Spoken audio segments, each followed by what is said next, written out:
And the White House is pushing back over the videos released showing Planned Parenthood execs and technicians discussing the price of tissue donations from aborted fetuses.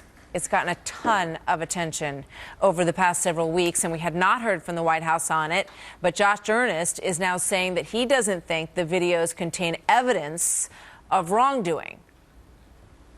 Planned Parenthood has been quite specific about the policies and procedures that they have in place, and I know that they have described those policies and procedures as as living up to the highest ethical standard, based on the essentially fraudulent way in which these videos have been released. There's not a lot of evidence right now that Planned Parenthood hasn't lived up to those standards. Joined now by former New York Governor George Pataki, 2016 presidential candidate. Governor, good to have you here. Good being with you. What's your reaction to that? It's ridiculous. He's saying based on the way they got the videos, it doesn't indicate anything. The videos are horrific. And by that logic, if we find Iran building a nuclear bomb illegally, but have illegal videotape, it's not evidence. It is clear that Planned Parenthood had a horrible disregard for life. I don't think they should be given taxpayer funding. All right. Let's listen to one of the other folks who's running for president as well, the neighbor here from New Jersey, Governor Chris Christie, on this. Let's get the facts. Let's see where they lead. And let's move on this, because we're talking about some things that are highly offensive to most of the people in America. And if, as alleged on the video, they're against the law. All right, so he's saying it's against the law, that we should move on it. You're an attorney as well. Do you agree? Are there legal standards here that can be pursued? Well, whether or not it's a crime, I don't know. But I do know unequivocally that it's wrong to use taxpayer dollars to fund Planned Parenthood when they're carrying out horrific acts like this. By the way, Senator Joni Ernst and another running candidate, Rand Paul, have introduced legislation to take that funding and use it for other ways to provide access to women's health. I think that is the exact right approach. You know where this is going, though. I mean, this is going to turn into a war on women, that Republicans want to take away your health care, that there are lots of valuable screenings and work that's done by Planned Parenthood, and that you guys are going to try to take that away. And Planned Parenthood gets a lot of support from the not-for-profit and the private sector, and that's perfectly fine.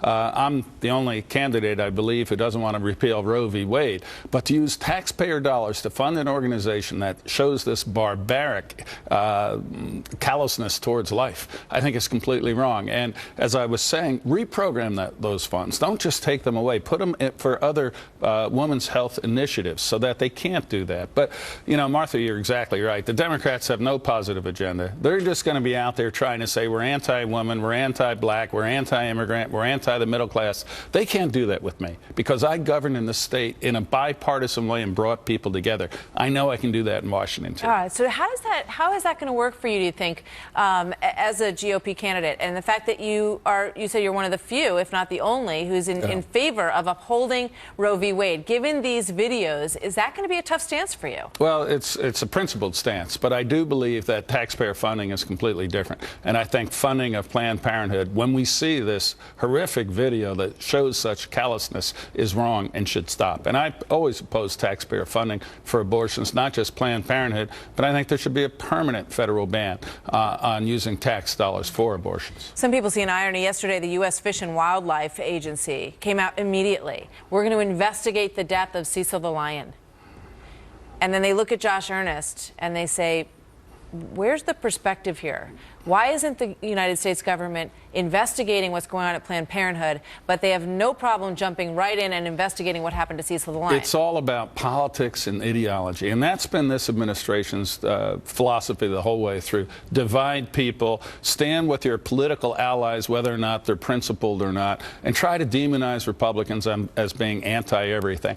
We've got to stop that. We are all Americans. We have to understand we're one America, and when we stand together, we can face up and solve the challenges that we are faced with today. We don't do that in Washington. It has to change. So, you know, for the debate, the partners Facebook, and we've been getting some questions in from viewers who are sending them to us. So we want to put one of those up on the screen. Good. And one of the Facebook questions that came in is this one. It refers to the question of what you would do to protect religious liberty in America. Obviously a very hot issue. A number of cases have been won in this regard. Yeah, and whatever we constitutionally can do. To me, it's very clear one of the most important freedoms we have is freedom of religion. That's one of the reasons we were attacked on September 11th. That's one of the reasons that radical Islam is at war with us, because we believe people should be able to worship as they see fit. So whatever within the Constitution Congress can do to make sure that people can uphold their religious belief, I will support. Governor Pataki, thank you very much. We'll see you in Cleveland.